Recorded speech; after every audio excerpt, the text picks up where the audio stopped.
Olá pessoal, bom dia, tudo bem com vocês?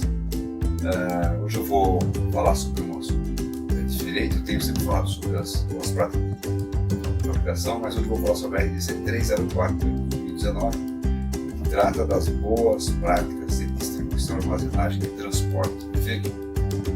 Como nós temos aqui um capítulo 3 que ele é extenso e trata da parte principal, que é a parte de qualidade, os requisitos para armazenagem, do sistema de qualidade, a parte de transporte, a parte de controle de temperatura.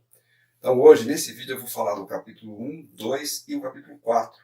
O capítulo 4 são as transitoriedades. Tá? E depois eu reservo outros vídeos só para falar do capítulo 3, que é um capítulo extremamente importante. Tá bom? Então, no capítulo 1, na seção 2, a parte de abrangência, eu não vou falar sobre a parte de definições e tudo mais. A abrangência é bastante importante, lá no artigo 2, né? Nesse capítulo 2, ele fala que se aplica às empresas que realizam as atividades de distribuição, transporte e armazenagem de medicamentos ou granel, no que couber. Mas não se aplica à distribuição, armazenagem e transporte de matérias-primas, gases medicinais e rótulos e embalagens, tá bom? Então é bom ficar claro que só se trata de medicamentos acabados e granel, se for o caso. Passando agora para o capítulo número 2, o capítulo 2, né? O artigo 4 acho que é bastante importante, porque ele fala da questão de compartilhamento de responsabilidade. A responsabilidade sobre a qualidade ela é solidária entre todos os entes da cadeia. Então, o pessoal da produção, a armazenagem, distribuição, transporte, são responsáveis pela qualidade e segurança dos medicamentos. Né? Então, essa responsabilidade é compartilhada, que inclusive atinge o recolhimento de medicamentos, no caso de haver algum recall em função de algum problema de qualidade, desvio de qualidade e tudo mais. O artigo 5º diz que os princípios das boas práticas de armazenagem, distribuição e boas práticas de transporte são contemplados também na logística reversa. Então, tem que verificar essas questões relacionadas quando o medicamento volta para a empresa. E muitas das vezes, pode ocorrer de voltar medicamento bom, voltar um lote inteiro, um caminhão inteiro carregado de medicamentos, por uma questão relacionada à nota fiscal, enfim, algum desentendimento comercial. Esses medicamentos provavelmente vão ser reaproveitados. Às vezes o caminhão nem descarregou, já está voltando. Então, a garantia da qualidade vai analisar, vai verificar, esse medicamento pode ser reincorporado tranquilamente.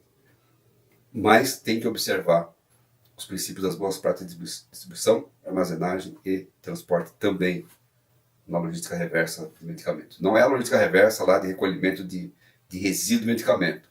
É a logística reversa de produto que está no distribuidor e que retorna para a indústria farmacêutica. Né?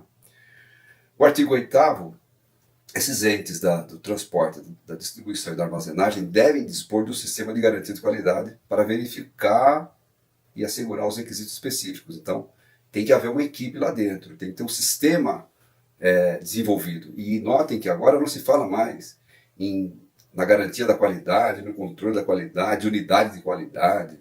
É o sistema de garantia de qualidade, o sistema de gestão da qualidade. Né?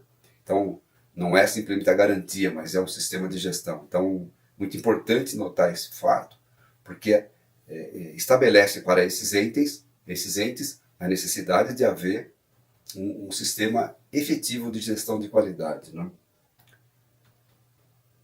E passando agora para o capítulo 4, que trata das disposições finais, que é a transitoriedade. Então, o artigo 88, que ele fala? Que as empresas têm um prazo de 1 ano após a vigência da norma, então 1 ano após a vigência da norma, para aplicar os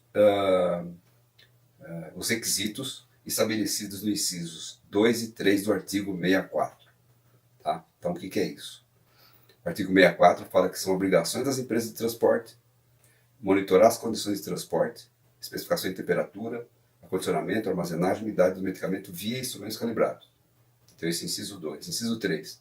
E aplicar os sistemas passivos ou ativos de controle de temperatura necessários à manutenção das condições requeridas pelo registro do registro sanitário ou outras aplicações ou outras especificações aplicáveis no caso. Né? Então, o artigo 64 diz que tem que monitorar as condições de transporte, né, relativas à temperatura, umidade, condicionamento e tal.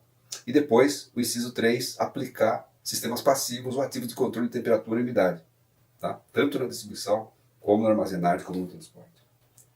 Então, vou voltar aqui para o artigo 88, que ele fala que é 1 ano após a vigência da norma para aplicar esses requisitos do inciso 2 e 3. Né?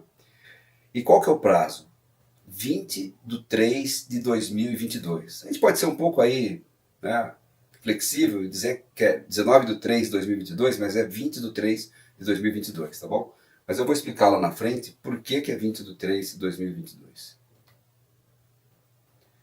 Então, e durante esse prazo estabelecido de 1 ano, que na verdade é muito mais, né, porque tem 1 ano e meio de entrada em vigor, então são 2 anos e meio, as empresas da cadeia devem gerar estudos de mapeamento de temperatura e umidade para subsidiar as medidas que vão possibilitar o controle ativo ou passivo que serão aplicadas nos sistemas de transporte. E durante esse prazo, as condições de temperatura e umidade não são consideradas, mesmo quando fora da sua faixa de aceitação, infrações sanitárias. Então, durante esse período, as empresas vão coletar esses dados para servir de um estudo, de mapeamento, para possibilitar a aplicação dos controles passivos ou ativos de temperatura e umidade. Tá? Então, não são, durante esse período, infrações. Isso, claro, também se aplica à armazenagem em trânsito. Tá? No artigo 89, ele fala que a vigência da norma, vejam, a norma foi publicada 18/9/2019. A vigência é de 18 meses após a publicação.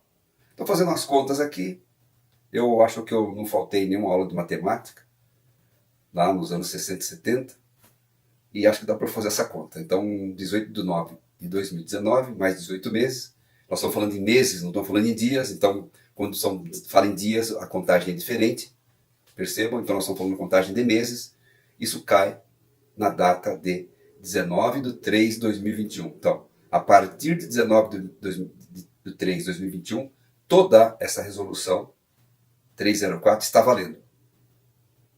Tá? O último dia dela é 18/3/2021. O último dia do prazo. 19/3/2021 já começa a valer. Tá?